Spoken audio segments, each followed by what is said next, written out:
Perusahaan yang kami dirikan bernama PT Reborn Studio, berdiri pada tanggal 1 Februari 2022. Perusahaan ini memiliki alamat utama di Jalan Diponegoro nomor 83 Salatiga. Selain itu, kami memiliki email rebornstudio77@gmail.com dan juga alamat website yaitu rebornstudio.is.io.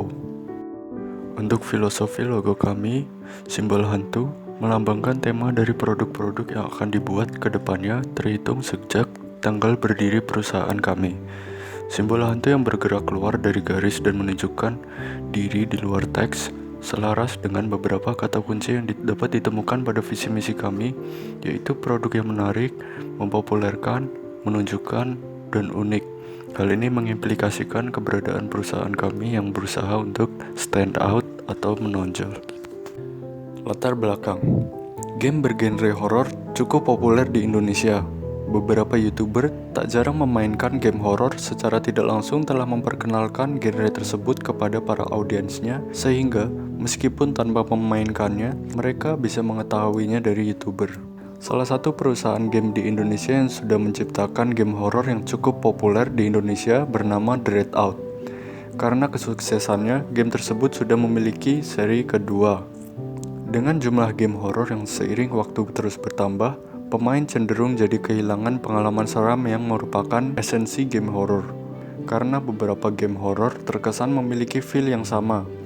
Beberapa perusahaan game kerap mencoba membuat game horor yang memiliki estetik unik agar player dapat masuk ke dunia horor tersebut, baik dari sound design, mekanisme permainan, maupun narasi ceritanya. Hal-hal tersebutlah yang kami ambil sebagai peluang dan alasan dalam mendirikan perusahaan yang membuat game horor ini. Dengan berdirinya perusahaan ini, kami hendak membuat game horor dengan keunikan tersendiri, ditandai pada art style retro, namun dengan mekanisme di dalamnya yang cukup beragam selama permainan berlangsung. Visi yang pertama yaitu menunjukkan bahwa kesan seram dari game horor tidak selalu tentang jumpscare atau grafik fantastis, namun juga bisa didapat dengan menonjolkan aspek lain seperti misalnya mekanisme permainan. Yang kedua, mempopulerkan kembali era RPG Maker namun dengan melakukan modernisasi engine dari plugin beragam yang dibuat komunitas, yaitu art style kuno namun dengan mekanik yang modern. Selanjutnya, misi kami membuat game unik dengan mengandalkan engine RPG Maker dan plugin bawaan buatan komunitas yang mana keunikannya ditandai dengan art style estetik retro. Misi yang selanjutnya yaitu memproduksi sebuah game yang menarik melalui mekanisme permainan yang cukup beragam. Untuk tujuan, kami hendak membuat project game bergenre horor dengan style yang unik, yaitu estetik retro, tetapi tetap mempertahankan nuansa klasik dari RPG Maker sebagai salah satu keunikannya, yang berfokus pada narasi cerita dan mekanisme permainan yang tidak monoton, sehingga pengalaman bermain yang didapat audiens diharapkan tidak sama dengan kebanyakan game horor pada umumnya. Selanjutnya yaitu analisis SWOT. Yang pertama, kami memiliki kekuatan yaitu relasi yang sudah terjalin akrab antar tim sehingga komunikasi yang lebih mudah. Selain itu, kami memahami juga desain visual maupun audio, dan juga yang tak kalah penting memahami penggunaan RPG Maker. Selain kekuatan, kami memiliki beberapa kelemahan yaitu spesifikasi komputer yang kurang memadai, tidak adanya tim pemasaran, serta tempat yang sempit. Selanjutnya kami memiliki peluang yaitu popularitas game horror seperti yang sudah disebutkan sebelumnya, serta produk game yang tidak membutuhkan spek yang terlalu tinggi sehingga memperluas kemungkinan audiens yang bisa memainkan game kami. Setelah peluang, kami memiliki ancaman yaitu banyaknya saingan yang sama-sama membuat game horror dengan keunikan tersendiri. Hal ini dapat menjadi tantangan bagi kami untuk lebih mengunggulkan keunikan produk kami. Selanjutnya, tak sedikit juga pemain yang tak menghiraukan game dengan grafik pixel. Hal ini dapat disebabkan kebiasaan dari perkembangan zaman yang ada, yaitu game-game yang dimainkan adalah game yang grafiknya semakin realistis. Dapat juga dikarenakan menurut mereka tak menarik atau ketinggalan zaman. Hal ini dapat kami atasi dengan menambahkan efek visual 3D yang modern meski pada game kami yang art style-nya retro. Selain efek visual 3D, kami juga dapat mengatasinya dengan membuat beberapa ilustrasi cerita atau cutscene yang dibuat memiliki narasi unik, dan itu mungkin akan menjadi salah satu keunggulan proyek kami. Ancaman yang terakhir yaitu ditemukannya beberapa game horror dengan plot cerita yang hampir sama. Ancaman ini juga menantang kami untuk membuat ide cerita sefresh mungkin. Kami bersaing dengan developer indie lainnya seperti Omocat LLC dengan karya terbaiknya yaitu Omori. Kemudian Memory Software dengan karya terbaiknya yaitu Purgatory Series. Dan juga game horror RPG Maker one shot lainnya yang dapat ditemukan di website rpgmaker.net. Perusahaan kami akan memfokuskan konsumen yang suka bermain game dengan rentang usia remaja, mahasiswa, pelajar, kalangan menengah ke bawah sampai menengah ke atas, terutama peminat genre horror dan estetik retro. Target kami dapat kami temukan di komunitas yang pertama pada komunitas RPG Maker, yang mana sudah tidak asing dengan genre horror. Dengan bergabung di komunitas tersebut, kami akan menemukan beberapa penikmat game horror dan penikmat game dengan estetik retro, serta yang kedua yaitu di komunitas indie game yang ada di Indonesia. Selanjutnya yaitu portofolio dari Reborn Studio. Core Defender merupakan game strategi dengan genre tower defense dan real-time strategi. Game ini memanfaatkan teknologi augmented reality di mana pada saat bermain, pemain harus mempertahankan tower miliknya dari serangan alien-alien. Alien Invasion adalah game virtual reality yang dilengkapi fitur teknologi face detection yang pada gameplaynya digunakan sebagai controller. Game ini bergenre casual, simulation, dan destruction di mana pemain berperan sebagai alien menghancurkan bumi. Whistleblower adalah game bergenre horror yang memanfaatkan teknologi virtual reality yang dilengkapi motion dan speech detection. Game ini mengisahkan tentang seorang peneliti yang terjebak dalam sebuah laboratorium yang telah hancur akibat dari objek percobaannya sendiri.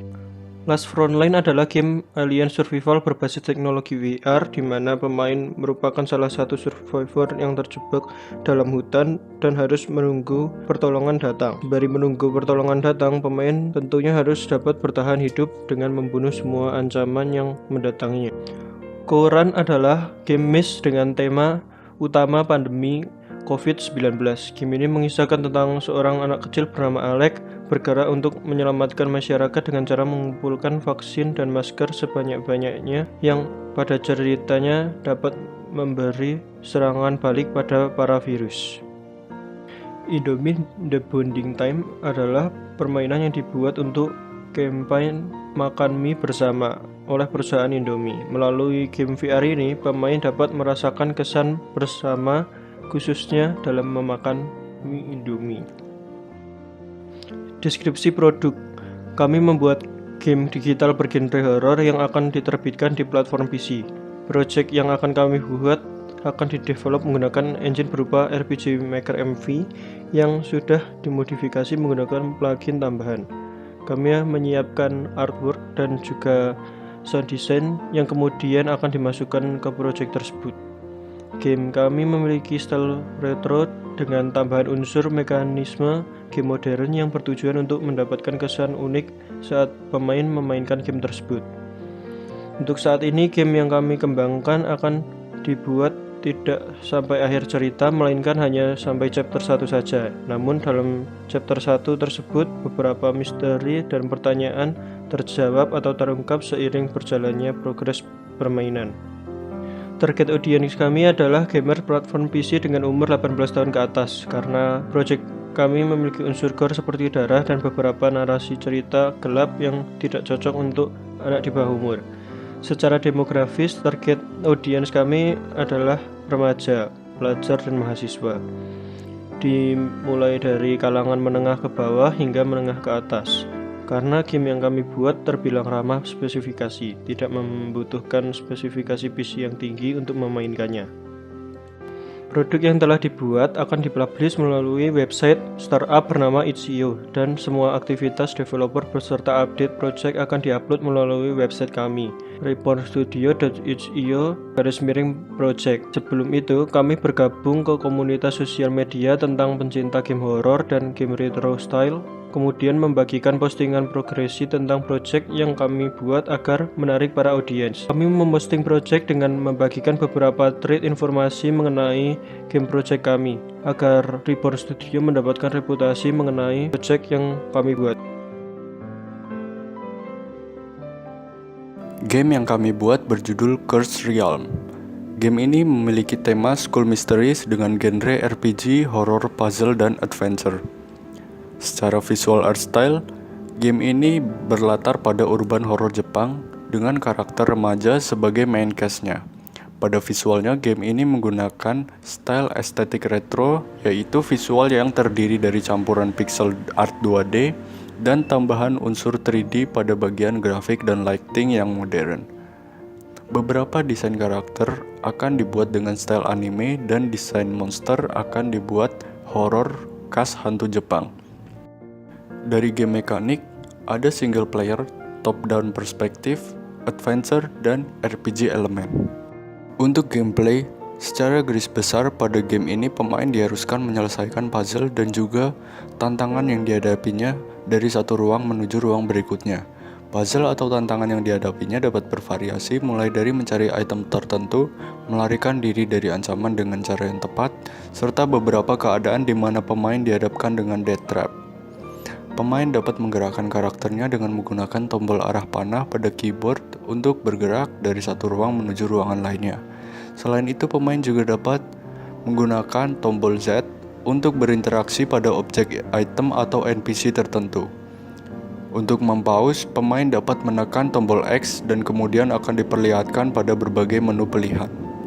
Untuk keunikannya, dari segi visual, game ini akan menggunakan art direction dari campuran retro modern dengan karakter 2D yang memiliki art style anime dan background 3D, dan juga dengan tambahan dynamic lighting yang akan membuat game ini memiliki nuansa horor unik, tetapi juga tetap memiliki identitas nuansa horor klasik RPG Maker.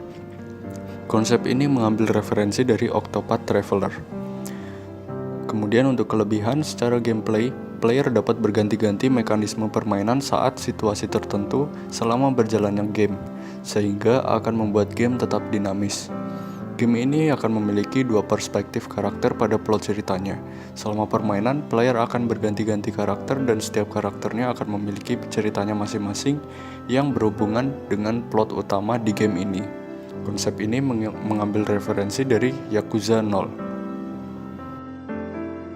Onomichi adalah salah satu daerah rural yang ada di Jepang. Sebuah permukiman tenang dan sunyi yang dimana para penduduknya melakukan kegiatan sehari-hari seperti biasa. Tetapi semua berubah setelah kejadian aneh sering terjadi di kota ini. Beberapa siswa SMA di Onomichi kerap menjadi sasaran oleh sosok spiritual yang terjadi di area sekolahnya. Mereka kerap dihantui dan paling parahnya lagi adalah sampai menghilang. Yuki adalah salah satu korban yang mengalami kejadian spiritual. Saat ia berada di sekolah pada jam kelas, tiba-tiba ia menjerit dengan keras dan kemudian pingsan, membuat semua orang yang ada di ruangan itu terkejut. Sekarang Yuki terbaring koma selama 3 hari. Shirosaki, teman Yuki, menyadari bahwa jimatnya memiliki hubungan yang kuat antara dirinya dan juga misteri yang ada di Onomichi. Karena ia tidak rela teman-teman dekatnya harus terluka akibat peristiwa aneh ini, dengan kekuatan yang dimilikinya, ia yakin bahwa dirinya adalah satu-satunya orang yang dapat menyelesaikan misteri ini dan membawa kembali Yuki yang terseret di dunia ruh untuk kemudian terbangun dari komanya.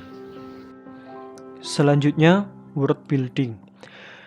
30 tahun yang lalu, sebelum dibangun sekolah Minami yang menjadi tempat Shirosaki dan Yuki belajar, tanah itu dulunya adalah bangunan sekolah SD bernama Shitori. Tempat itu terkenal karena kasus pembunuhannya yang sampai sekarang belum ada yang bisa memecahkannya. 3 murid dan juga pembunuhnya tidak bisa ditemukan hingga sekarang. Karena kejadian itu dan beberapa masalah yang dialami pemilik sekolahan, tempat itu harus ditutup dan kemudian digusur.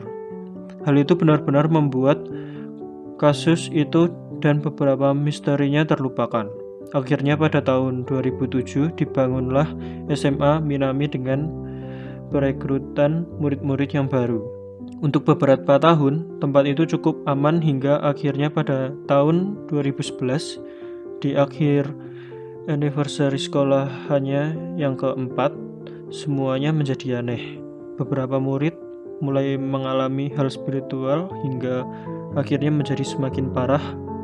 Ada pula yang mulai curiga kalau ini adalah kutukan dari SD Shitori yang pernah ada di tempat ini. Selanjutnya, goal. Shirosaki, seorang pelajar SMA, terjebak ke masa lalu dengan tujuan menolong temannya Yuki, yang juga terjebak di dunia arwah tersebut. Di satu sisi, Yuki yang terlebih dahulu memasuki dunia arwah itu mencoba mengungkapnya sendirian mengenai dunia di mana dia berada dan apa yang terjadi serta mengapa ia terjebak di situ. Pada chapter awal, Shirosaki memiliki goal utama untuk menemukan Yuki, sementara Yuki perlahan mengungkap satu demi satu pertanyaan yang masih menjadi misteri saat itu. Pemain sebagai penggerak kedua karakter tersebut diharuskan menyelesaikan setiap puzzle dan tantangan apapun yang dihadapi dengan keputusan dan pilihan yang tepat agar dapat tetap hidup sampai tujuan utama kedua karakter tersebut dapat tercapai.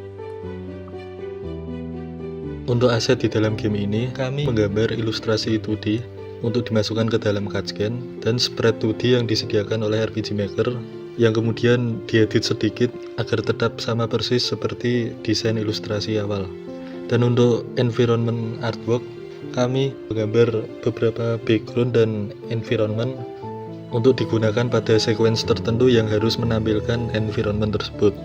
Untuk environment item yang dapat ditemukan di masa permainan, player akan menemukan buku misterius, barel, pecahan kaca, poster orang hilang, kertas yang bersebaran, buku yang tergeletak, papan buletin, senter, rak cairan, musik box, rak buku, dan landara. Untuk dimasukkan ke dalam engine RPG Maker, semua itu harus dipixelated terlebih dahulu agar menyamai dengan art style yang dituju. Untuk sound design, pada musik, player akan merasakan nuansa horor yang disebabkan oleh beberapa campuran white noise dan instrumen yang dapat menimbulkan rasa mencengkam. Kami mengambil referensi dari game Silent Hill dan Fatal Frame. Untuk sound effect, saat player melakukan interaksi pada point of interest tertentu, game akan mengeluarkan beberapa sound effect yang akan relevan pada situasi tersebut.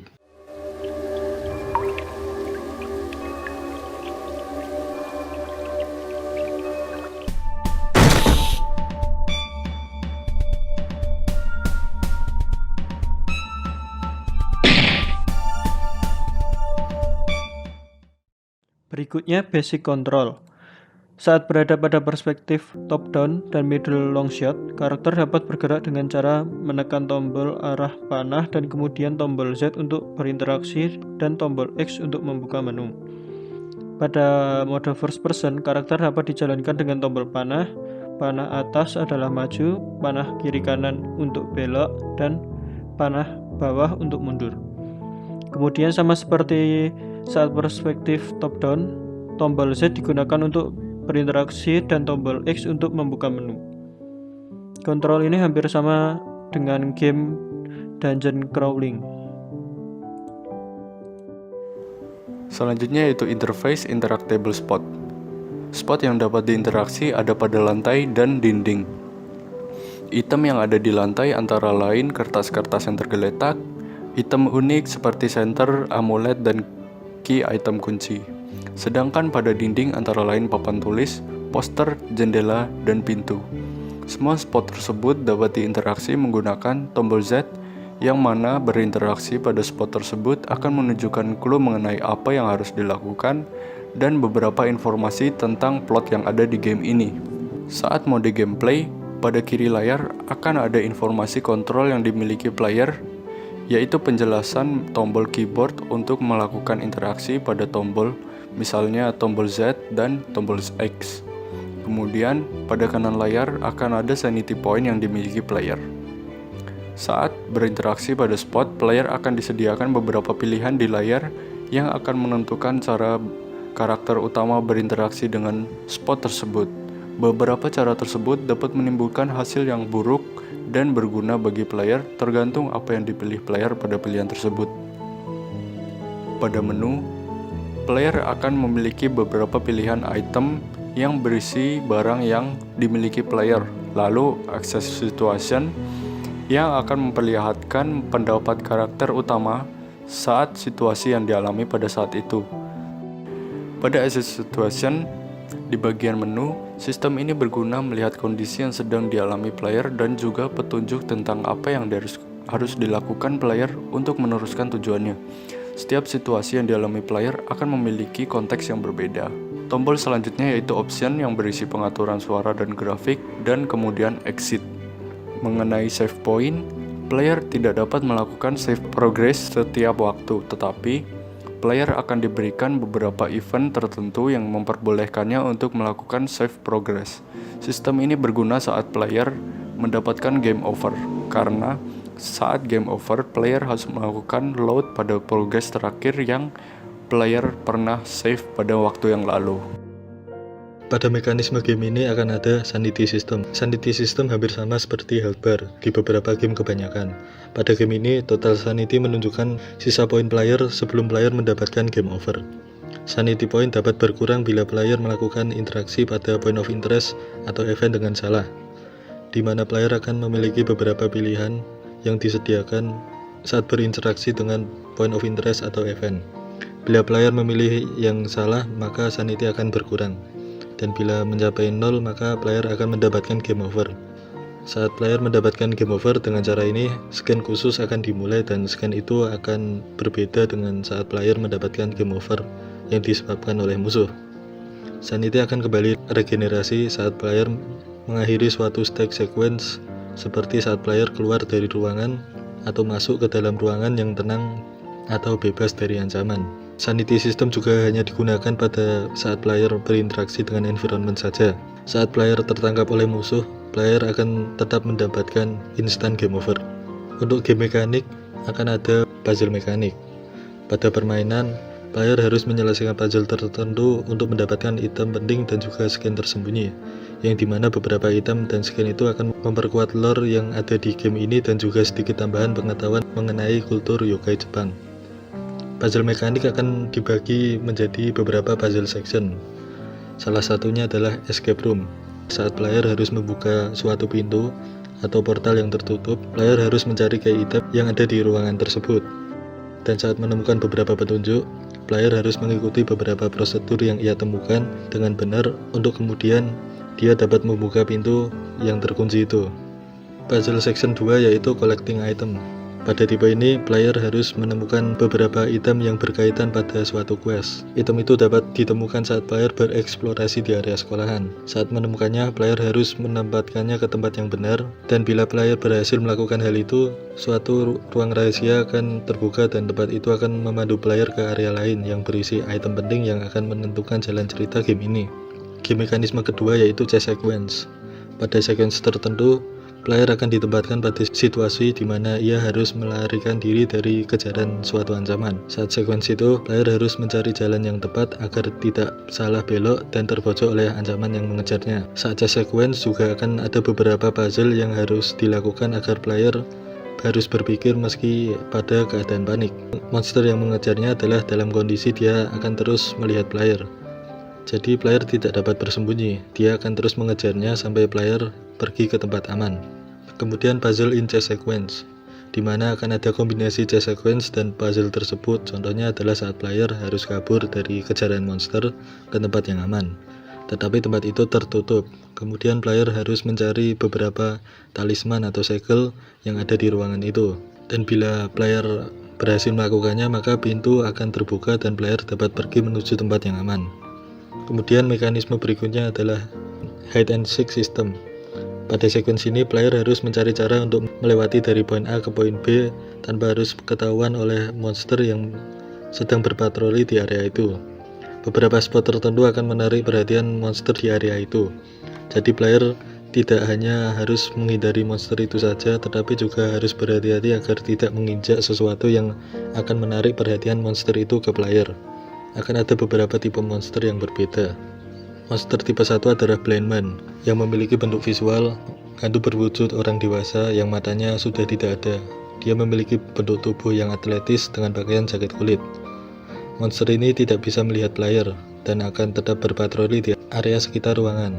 Tetapi saat player menginjak sesuatu seperti serpihan kaca, monster itu akan langsung mengetahui keberadaan player. Monster ini dapat dihindari selama player tidak menginjak sesuatu yang dapat men-trigger monster ini. Keunikan monster ini adalah ia tidak dapat melihat player, tetapi saat player menyebabkan suatu suara, monster ini akan beralih secara instan ke player dan kemudian menyerangnya yang akan menyebabkan instant death.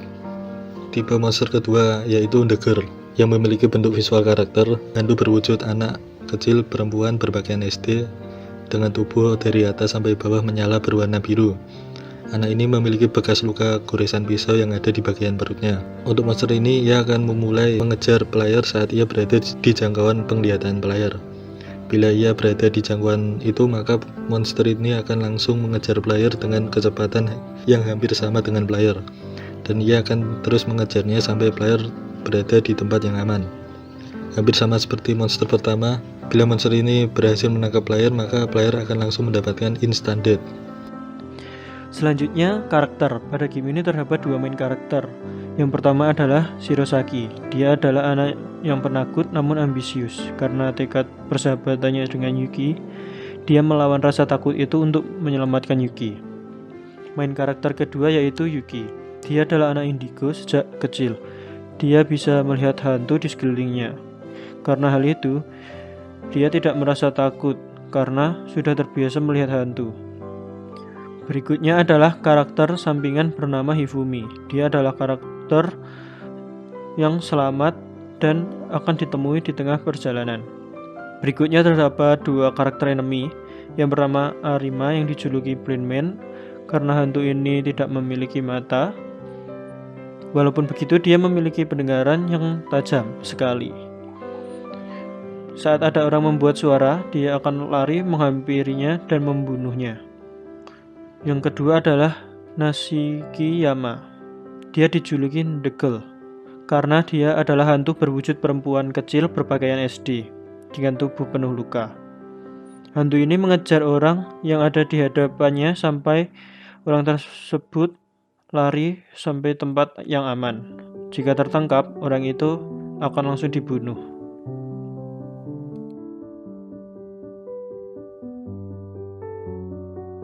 Selanjutnya, timetable yang pertama yaitu praproduksi. Pada 2 minggu pertama bulan Februari, kami mengumpulkan data di internet mengenai popularitas game horor dengan cara mencari-cari pencapaian dan raihan developer yang membuat game horor. Selain itu, kami juga mencari hal-hal yang didapat membuat game horor menjadi menyeramkan. Tak kalah penting juga kami mencari rahasia, tips atau saran dari orang yang berpengalaman dalam membuat game horor. Selanjutnya, selama 3 minggu kami membagikan survei mengenai ketertarikan dan minat gamer terhadap game horor, dan secara khusus game yang memiliki art style retro. Dari survei itu kami juga mencari hal apa yang paling disarankan untuk ada di dalam game horor. Pada minggu ketiga Februari, kami mengadakan rapat dalam perusahaan mengenai hasil survei dan pengumpulan data. Dilanjutkan dengan merancang konsep dan cerita pada minggu pertama bulan Maret. Pada tahap praproduksi ini, semua terlaksana sesuai pada waktunya dan tidak ada kendala yang berarti. Hanya saja ada sedikit terhambat dalam menyebarkan survei, yaitu karena kekurangan responden. Namun, pada tanggal target kami sudah mendapatkan sejumlah responden yang diperlukan. Pada minggu kedua pada bulan Maret, kami mulai mengembangkan kerangka cerita yang sudah kami buat. Pengembangan alur cerita ini berlangsung sesuai rencana dan kami dapat berlanjut ke tahap lainnya, yaitu pembuatan aset ilustrasi untuk karakter, cerita, tekstur, dan beberapa item yang dibutuhkan. Pada tahap ini berlangsung cukup lancar, namun tanpa diduga seiring berkembangnya game yang kami buat, kebutuhan ilustrasi yang dibutuhkan semakin bertambah. Hal itu mengakibatkan kendala harus menunggu salah satu dari kami membuat aset tersebut sebelum memasangnya ke dalam game. Kami mulai mengeksekusi konsep yang kami punya pada minggu ketiga bulan Maret. Hal yang dilakukan meliputi aplikasi plugin pada engine, melakukan coding untuk implementasi konsep rancangan game melalui engine, serta memasukkan aset yang sudah dibuat ke dalam project game tersebut. Alur cerita juga kami kembangkan selama proses pengembangan. Semua proses programming ini berjalan cukup lancar meski sedikit terhambat beberapa lag dan FPS drop yang ditemukan. Namun, semua kendala tersebut terkendali dan berhasil diatasi. Tahap pasca produksi dimulai dari minggu keempat, meliputi test play, bug fixing, dan juga publikasi. Hal ini dimulai pada tanggal yang sesuai target. Sejumlah bug dan kendala dalam permainan cukup banyak ditemukan sehingga proses bug fixing dan test play berlangsung cukup lama, yaitu selama 3 minggu, yaitu sampai perilisan 3 demo. Sembari mengembangkan game, kami juga mempublish demo kami pada website. Selanjutnya, pada saat produk sudah dalam bentuk final, kami mempromosikan pada grup komunitas seperti yang telah kami sebutkan sebelumnya.